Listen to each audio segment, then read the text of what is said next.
मैं रविश कुमार। आखिर वह सवाल उन दो सवालों में आ ही गया जिस सवाल से प्रधानमंत्री नरेंद्र मोदी पिछले 9 साल से बच रहे थे। जिस सवाल से बचने के लिए भारत में और दुनिया भर में प्रेस कॉन्फ्रेंस नहीं कर रहे थे। यह वो सवाल था जिसका सामना अकेले प्रधानमंत्री मोदी कर रहे थे, मगर जिसे पैदा किया है खुद उन्होंने, उनके राजनीतिक सहयोगियों ने, आरएसएस ने, गोदी मीडिया ने, इन सभी के समर्थन से बेलगाम हो चुके धर्म गुरुओं ने, जो जंतर मंतर से लेकर हरिद्वार तक मुसलमानों के नरसंहार के नारे लगा रहे थे, जो किसी को गौ रक्षा के नाम पर घेर कर मार दे रहे थे और पुलिस कार्रवाई ना करे इसलिए महापंचायतें कर रहे थे। मोदी सरकार और बीजेपी की सरकारें इनके खिलाफ कार्रवाई नहीं कर रही थीं।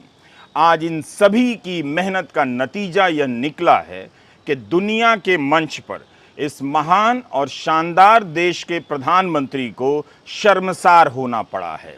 यही वो सवाल था जिसे भारत और दुनिया भर के पत्रकार, लोकतंत्र के समर्थक, राजनीतिक चिंतक प्रधानमंत्री मोदी से पूछना चाहते थे। यही वो सवाल है जिसने उनकी अमेरिका यात्रा की चमक को मिट्टी में मिला दिया। राष्ट्रपति बाइडेन की पत्नी को तोहफे में हीरा देकर अपने लिए जीरा हासिल नहीं कर सके, बल्कि इस सवाल ने उनकी यात्रा को जीरो कर दिया है। और वो सवाल था, प्रधानमंत्री, भारत लंबे समय से दुनिया के सबसे बड़े लोकतंत्र होने पर गर्व करता रहा है, लेकिन कई मानवाधिकार समूहों का कहना है कि आपकी सरकार ने धार्मिक अल्पसंख्यकों के साथ भेदभाव किया है, आलोचकों को चुप कराया गया है। आप यहाँ व्हाइट हाउस में हैं, जहाँ विश्व के कई नेताओं ने लोकतंत्र की रक्षा को लेकर अपनी प्रतिबद्धता दोहराई है। आप और आपकी सरकार मुसलमानों और अन्य अल्पसंख्यकों के हकों को बेहतर करने और आज़ाद अभिव्यक्ति की रक्षा के लिए क्या कदम उठाने जा रही है? Mr. Prime Minister, India has long prided itself as the world's largest democracy, but there are many human rights groups who say that your government has discriminated against religious minorities and sought to silence its critics. As you stand here in the east room of the White House, where so many world leaders have made commitments to protecting democracy, what steps are you and your government willing to take to improve the rights of Muslims and other minorities in your country and to uphold free speech? गोली मारो के नारे लगाने वाले को राज्य मंत्री से कैबिनेट मंत्री बनाने वाले प्रधानमंत्री मोदी ने अपनी राजनीतिक सफलता की कीमत पर इस महान देश के लोकतंत्र को छोटा कर दिया।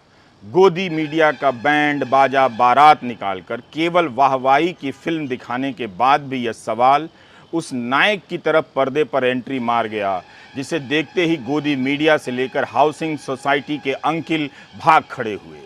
जब यह सवाल पूछा जा रहा था तब प्रधानमंत्री का हाव भाव, उनका चेहरा बता रहा था कि उन पर यह सवाल कितना भारी पड़ रहा है। इस सवाल के सामने भारत के प्रधानमंत्री की 20 साल की राजनीति उस छात्र की तरह हाथ बांधकर, चेहरा लटका कर खड़ी थी जिसे नकल करते हुए मास्टर जी ने पकड़ लिया हो। प्रधानमंत्री ने जवाब में कुछ कहा, मगर वो जवाब नहीं, निश्चित रूप से उस सवाल का जवाब तो बिल्कुल नहीं। सुप्रीम कोर्ट से लेकर हाई कोर्ट के तमाम जजों ने चेतावनियां दी, नफरत की भाषा पर लगाम लगाने को कहा, मगर सरकार चुप रही, क्योंकि इससे राजनीतिक तापमान चढ़ता है, वोट मिलता है। लेकिन दुनिया देख रही थी कि भारत में सब ठीक नहीं हो रहा है। बल्कि व्हाइट हाउस में यह सवाल बाद में पूछा गया, इससे पहले न्यूयॉर्क की सड़कों पर पूछा जाने लगा। दुनिया भर में रहने वाले भारतीयों को वोट बैंक में बदलने, बांट देने और मोदी मोदी कराने की राजनीति ने बाहर रहने वाले भारतीयों को अलग कर दिया है। मोदी सिस्टम ने विदेश में रहने वाले भारतीयों को इतना इस्तेमाल किया कि इसकी प्रतिक्रिया इसी तरह होनी थी। एक तरफ भारतीय मोदी मोदी कर रहे थे और करवाए जा रहे थे, तो दूसरी तरफ भारतीय लोगों का दूसरा गुट अलग अलग मुद्दों को लेकर वॉशिंगटन से लेकर न्यूयॉर्क की सड़कों पर प्रधानमंत्री का विरोध कर रहा था। गोदी मीडिया ने इस ट्रक को नहीं दिखाया, लेकिन इस ट्रक पर वो सारे सवाल पूछने के लिए लिखे गए थे कि पूछिए कि उमर खालिद की रिहाई क्यों नहीं हुई, पूछिए कि महिला पहलवान क्यों धरने पर बैठी हैं। इसी ट्रक पर वो डॉक्यूमेंट्री भी दिखाई जा रही थी जिसे मोदी सरकार ने बैन कर दिया। अमेरिका में रहने वाले मणिपुर के लोग बैनर लेकर आ गए। यह वही सवाल था जो अमेरिकी कांग्रेस के 75 सांसद बाइडेन को पत्र लिखकर कह रहे थे, पूछिए मोदी से कि भारत में प्रेस की स्वतंत्रता का दमन क्यों हो रहा है। यह वही सवाल था जब अमेरिकी संसद के कई प्रतिनिधियों ने कहा कि भारत में मुसलमानों के खिलाफ हिंसा हो रही है, उनके साथ भेदभाव हो रहा है। यह वही सवाल था जब बीबीसी की डॉक्यूमेंट्री बंद कर दी गई, बीबीसी के दफ्तर में छापे मारे गए, तब भी पूछा गया और इस डॉक्यूमेंट्री को दिखाकर अब लोगों ने दुनिया भर में विरोध जताना शुरू कर दिया है। प्रधानमंत्री नरेंद्र मोदी से पूछा गया यह सवाल कई सवालों का एक सवाल था। आलोचकों को जेल भेजना, कई महीनों तक जेल में रखना, जमानत नहीं मिलना, अवैध रूप से रासुका नेशनल सिक्योरिटी एक्ट लगा देना, यह सब हो तो रहा था और लोगों को लग रहा था कि बिना जमानत के फर्जी केस में महीनों जेल में रखा जा रहा है। तब गोदी मीडिया, बीजेपी, आईटी सेल इन लोगों को एंटी नेशनल कह रहा था। आप असम में अखिल गोगोई और यूपी के डॉक्टर कफील खान का केस याद कर लीजिए, उमर खालिद का केस याद कर लीजिए, भीमा कोरेगांव का केस देख लीजिए। इन हरकतों से भले ही प्रधानमंत्री मोदी का वोट बैंक उत्साहित हो रहा था, मगर उसने इस उत्साह में भारत की साख दांव पर लगा दी है। हम एक बार फिर से अमेरिकी पत्रकार के सवाल को दोहराते हैं, जिसे कोई भारतीय पत्रकार पूछ लेता वहां पर तो वहीं पर उसकी नौकरी चली जाती। इस सवाल ने मोदी मोदी के नारे लगाने वाले गोदी मीडिया के एंकरों को भी एक्सपोज कर दिया है, उनका पर्दाफाश कर दिया है कि वो ये सवाल मोदी से नहीं पूछ सके। और वो सवाल था, प्रधानमंत्री, भारत लंबे समय से दुनिया के सबसे बड़े लोकतंत्र होने पर गर्व करता रहा है, लेकिन कई मानवाधिकार समूहों का कहना है कि आपकी सरकार ने धार्मिक अल्पसंख्यकों के साथ भेदभाव किया है, आलोचकों को चुप कराया गया है। आप यहाँ व्हाइट हाउस में हैं, जहाँ विश्व के कई नेताओं ने लोकतंत्र की रक्षा को लेकर अपनी प्रतिबद्धता दोहराई है। आप और आपकी सरकार मुसलमानों और अन्य अल्पसंख्यकों के हकों को बेहतर करने और आज़ाद अभिव्यक्ति की रक्षा के लिए क्या कदम उठाने जा रही है? ये सवाल वॉल स्ट्रीट जर्नल की पत्रकार सबरीना सिद्दीकी ने पूछा। भारत में मोदी समर्थक और आईटी सेल के लोग आरोप लगा रहे हैं कि जानबूझकर पूछा गया सवाल है, मोटिवेटेड है, ये बौखला गए हैं। इन्हें पता होना चाहिए कि यात्रा शुरू होने से पहले प्रधानमंत्री नरेंद्र मोदी ने वॉल स्ट्रीट जर्नल को ही इंटरव्यू दिया था, तब भी वॉल स्ट्रीट जर्नल ने यही सवाल पूछा था। सवाल यह था कि मोदी के विरोधियों और मानवाधिकार कार्यकर्ता आरोप लगाते हैं कि मोदी की हिंदू राष्ट्रवादी पार्टी धार्मिक आधार पर ध्रुवीकरण की राजनीति करती है और लोकतंत्र को कमजोर कर रही है, प्रेस को दबाया जा रहा है। हमने आपको 21 जून के वीडियो में इस सवाल के बारे में बताया था कि कैसे इस सवाल में प्रश्नवाचक चिन्ह तक नहीं था। इंटरव्यू करने 3 रिपोर्टर गए थे, किसने पूछा पता नहीं चला। उस अखबार को भी प्रधानमंत्री ने वही जवाब दिया था जो व्हाइट हाउस में दिया और जो नेहरू के समय से दिया जा रहा है। हजारों साल से भारत एक ऐसी भूमि रहा है जहां सभी आस्थाओं को मानने वाले लोग आज़ादी, शांति और समृद्धि के साथ रहते आए हैं। आप पाएंगे कि दुनिया के सभी धर्मों के लोग भारत में रहते हैं। क्या ये कोई जवाब है? पूछा जा रहा है कि प्रेस को दबाया जा रहा है, तो जवाब दे रहे हैं हजारों साल से सभी आस्था के लोग भारत में रह रहे हैं। ये क्या जवाब है? कम से कम प्रधानमंत्री नरेंद्र मोदी कह सकते थे कि ऐसी घटनाएं हुई हैं, मगर जब भी हुई हैं हमारी सरकार ने कदम उठाए हैं।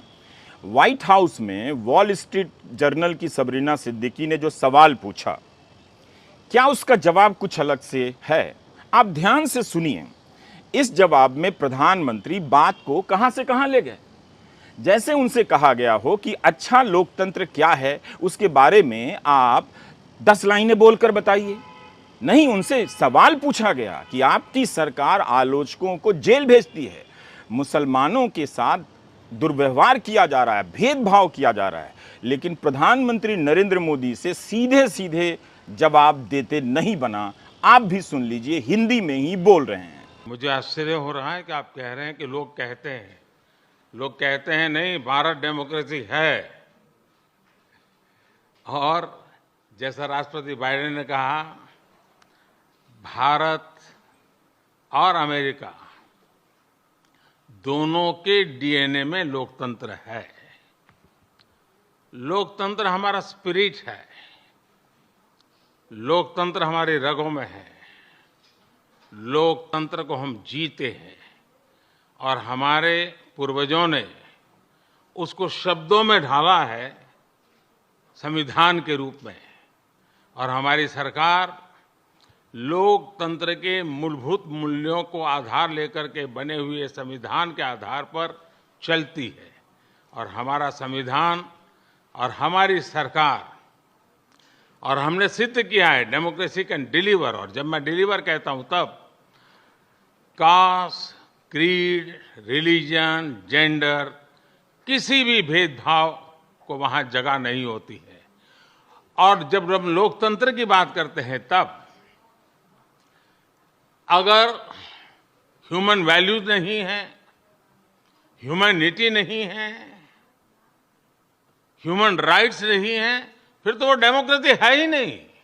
और इसलिए जब आप डेमोक्रेसी कहते हैं, जब डेमोक्रेसी को स्वीकार करते हैं और जब हम डेमोक्रेसी को लेकर के जीते हैं, तब डिस्क्रिमिनेशन का कोई सवाल ही नहीं उठता है। और इसलिए भारत सबका साथ, सबका विकास, सबका विश्वास, सबका प्रयास, उन मूलभूत सिद्धांतों को लेकर के, और इसलिए हम चलते हैं। भारत में सरकार के जो बेनिफिट्स हैं वो एक्सेस टू ऑल है, जो भी उसके हकदार हैं उन सबको मिलते हैं। इसलिए भारत के लोकतांत्रिक मूल्यों में कोई भेदभाव नहीं है, न धर्म के आधार पर, न जाति के आधार पर, न उम्र के आधार पर, न भूभाग के आधार पर। सबका साथ, सबका विश्वास, क्या जमीन पर जो हो रहा है वह सच नहीं है? दिन भर गोदी मीडिया में एंटी मुस्लिम डिबेट चलता है, क्या वो सच नहीं है? हेट स्पीच को लेकर सुप्रीम कोर्ट सरकारों को नपुंसक तक कह चुका है, क्या वो सच नहीं है?